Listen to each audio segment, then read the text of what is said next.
ನಮಸ್ಕಾರ. ಕನ್ನಡದಲ್ಲಿ ಒಂದು ಸಿನಿಮಾ ಬರ್ತಿದೆ. ಅದರ ಹೆಸರು ಡಿ ಡಿ ಡಿಕ್ಕಿ. ಈ ಡಿ ಡಿ ಡಿಕ್ಕಿ ಚಿತ್ರದಲ್ಲಿ ಸುಮಾರು ಇಂಟ್ರೆಸ್ಟಿಂಗ್ ವಿಚಾರಗಳಿದೆ.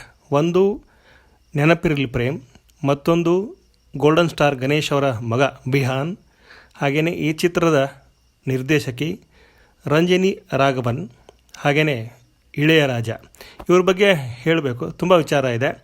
ಇಳೆಯರಾಜ ಅವರು ಸಂಗೀತ ಕೊಡಲಿಕ್ಕೆ ತುಂಬ ಆಸಕ್ತಿಯಿಂದ ಮುಂದೆ ಬಂದಂಥ ಚಿತ್ರ ಈ ಡಿ ಡಿ ಡಿಕ್ಕಿ. ರಂಜನಿ ರಾಘವನ್ ಅವರು ಹೋಗ್ತಾರೆ, ಮೀಟ್ ಆಗ್ತಾರೆ.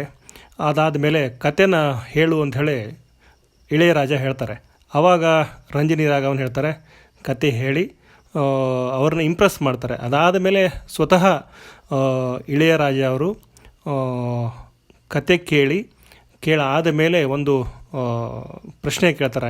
ಏನಪ್ಪ ಅಂದರೆ ಆ ಪ್ರಶ್ನೆ, ಈ ಸಿನಿಮಾಗೆ ನಾನು ಮ್ಯೂಸಿಕ್ ಮಾಡಲಾ ಅಂತ ಹೇಳಿ. ಅಷ್ಟು ದೊಡ್ಡ ಒಬ್ಬ ಸಂಗೀತ ನಿರ್ದೇಶಕರು ಈ ಒಂದು ಪ್ರಶ್ನೆ ಕೇಳ್ತಾರೆ. ಹಾಗೆಯೇ ಸಂಗೀತ ಮಾಡಿಕೊಳ್ಳಲಿಕ್ಕೆ ಸಾಕಷ್ಟು ದುಡ್ಡು ತಗೊಳ್ಳುವಂತಹ ಇಳೆಯರಾಜ ಅವರು ಒಂದಷ್ಟು ಕನ್ಸೆಷನ್ ಮಾಡಿ, ನಿಮ್ಮ ಮನಸ್ಸಲ್ಲಿ ಎಷ್ಟಿದೆಯಲ್ಲ ಅಷ್ಟೇ ಕೊಡಿ ಸಾಕು ಅಂಥೇಳಿ ಈ ಒಂದು ಚಿತ್ರಕ್ಕೆ ಸಂಗೀತ ಕೊಡ್ತಿರುವಂಥದ್ದು. ಇನ್ನು ಪ್ರೇಮ್ ಅವರು, ನೆನಪಿರಲಿ ಪ್ರೇಮ್ ಅವರಿಗೆ ಈ ಸಿನಿಮಾ ಮಾಡಲಿಕ್ಕೆ ಆಸಕ್ತಿನೇ ಇರಲಿಲ್ಲ. ಕಾರಣ ಏನು ಅಂದರೆ, ಇದರಲ್ಲಿ ಲವ್ ಇದೆ, ಇದರಲ್ಲೂ ಫ್ಯಾಮಿಲಿ ಇದೆ, ಈ ಥರದ ಕತೆಗಳನ್ನು ಮಾಡಿ ಸಾಕಾಗಿ ಹೋಗಿದೆ ನನಗೆ, ನಾನು ಮಾಡಲ್ಲ ಅಂಥೇಳಿ ತರುಣ್ ಸುಧೀರ್ ಅವ್ರಿಗೆ ಹೇಳ್ತಾರೆ. ಆದರೆ ತರುಣ್ ಸುಧೀರ್ ಒಂದಷ್ಟು ಸಜೆಷನ್ ಕೊಡ್ತಾರೆ. ಕತೆ ಯಾವುದಾದ್ರೇನು ಚೆನ್ನಾಗಿರಬೇಕು, ಫ್ಯಾಮಿಲಿ ಯಾವುದಾದ್ರೇನು, ಕತೆ ಚೆನ್ನಾಗಿರಬೇಕು, ಹೀಗೆ ಒಂದಷ್ಟು ಪ್ರಾಕ್ಟಿಕಲ್ ಸಲಹೆ ಕೊಟ್ಟಾದ ಮೇಲೆ ರಂಜನಿ ರಾಘವನ್ ಅವ್ರು ಹೋಗಿ ಕತೆಯನ್ನು ನೆನಪಿರಲಿ ಪ್ರೇಮ್ ಅವ್ರಿಗೆ ಹೇಳ್ತಾರೆ. ಕತೆ ಕೇಳಾದ ಮೇಲೆ ನೆನಪಿರಲಿ ಪ್ರೇಮ್ ತುಂಬ ಖುಷಿ ಪಡ್ತಾರೆ. ಎಮೋಷ್ನಲಿ ಆ ಒಂದು ಕತೆಗೆ ಕನೆಕ್ಟ್ ಆಗ್ತಾರೆ. ಸೀನ್ ಬೈ ಸೀನ್ ಪ್ರತಿದಿನ ಅದನ್ನು ಪ್ರಾಕ್ಟೀಸ್ ಮಾಡಿ ಸೀನ್ ಮುಗಿದ ಮೇಲೆ ಮನೆಗೆ ಬಂದ ಮೇಲೆ ಎಲ್ಲವೂ ರಿಕಾಲ್ ಆಗುವಂತಹ ಒಂದಷ್ಟು ಸೀನ್ಗಳು ಈ ಸಿನಿಮಾದಲ್ಲಿ ಇರುವಂಥದ್ದು. ಅದನ್ನು ಸ್ವತಃ ಪ್ರೇಮ್ ಅವರು ಹೇಳ್ಕೊಂಡಿರುವಂಥದ್ದು. ಇನ್ನು ವಿಹಾನ್ ಯಾರಪ್ಪ ಅಂದರೆ, ಅದು ಗೋಲ್ಡನ್ ಸ್ಟಾರ್ ಗಣೇಶ್ ಅವರ ಮಗ, ಈಗಾಗಲೇ ಹೇಳದಂತೆ. ಸೊ ವಿಹಾನ್ಗೆ ಇದು ಎರಡನೇ ಸಿನಿಮಾ.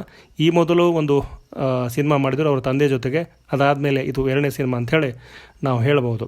ಸೊ ಇಷ್ಟು ಈ ಸಿನಿಮಾದ ಇಂಟ್ರೆಸ್ಟಿಂಗ್ ವಿಚಾರ ಅನ್ನಿಸ್ತು. ಇದನ್ನು ನಿಮ್ಮ ಜೊತೆಗೆ ಹಂಚ್ಕೋಬೇಕು ಅನ್ನಿಸ್ತು, ಹಾಗಾಗಿ ಈ ಒಂದು ವಿಡಿಯೋ ಮಾಡಿರುವಂಥದ್ದು. ಈ ಸಿನಿಮಾದ ಇನ್ನೊಂದು ವಿಚಾರ ಏನಪ್ಪ ಅಂದರೆ, ಕಾಟೇರ ಚಿತ್ರದ ಕತೆ ಏನಿದೆ, ಆ ಕತೆ ಬರೆದಂಥವರು ಜಡೇಶ್ ಹಂಪಿಯವರೇ ಈ ಒಂದು ಚಿತ್ರಕ್ಕೆ ನಿರ್ಮಾಪಕರು ತಮ್ಮ ಬ್ಯಾನರ್ ಮೂಲಕ ಈ ಚಿತ್ರವನ್ನು ನಿರ್ಮಾಣ ಮಾಡ್ತಿರುವಂಥದ್ದು. ಸದ್ಯಕ್ಕೆ ಒಂದಷ್ಟು ಚಿತ್ರೀಕರಣ ಆಗಿರುವಂಥದ್ದು. ಇತ್ತೀಚೆಗೆ ಈ ಚಿತ್ರದ ಟೈಟಲ್ ಏನಿದೆ ಡಿ ಡಿ ಡಿಕ್ಕಿ, ಅದು ರಿವೀಲ್ ಆಗಿರುವಂಥದ್ದು.